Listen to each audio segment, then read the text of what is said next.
Initially, when somebody said, you want to work in manufacturing, it's like, oh, I have kids. I don't want to do 12-hour, 24/7, but it's not all that. I mean, there's so many opportunities. You can expand your education. You can work from home on occasion here. The benefits, all kinds of different incentive programs. Don't go with your preconceived ideas that manufacturing is standing on a hot floor. My name is Kim Matchett. I'm the business administrator for CertainTeed K-Can at the Napanee, Ontario site.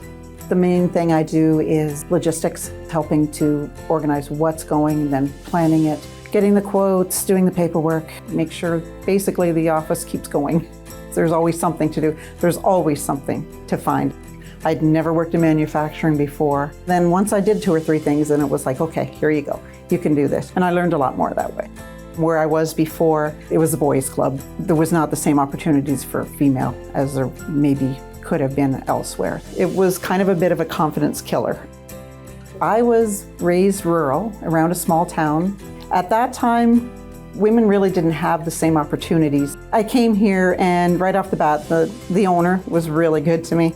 I've come a long way personally, and it's been the people here that have helped. I've gained some more confidence that I didn't have before. I was in a meeting and there was something kept getting mentioned and it wasn't complimentary to the plant. And it was like, no, that's not right. And I spoke up and I explained it. I said, this is really what the situation was. I came out of that meeting and the plant manager called me aside and I thought, okay, I'm in trouble. And he says, that was amazing. He said, I am so glad you spoke up. It was like, okay, I feel pretty good now. You know, you go home at the end of the day like, okay, I got this, this, and this done. I feel good about this. Go through your day and be confident in your abilities. Sometimes that's a work in progress and sometimes it's a hard battle, but you have your strengths, everybody does, but sometimes it's just finding that confidence in yourself. My name is Kim Matchett and I'm a manufacturer.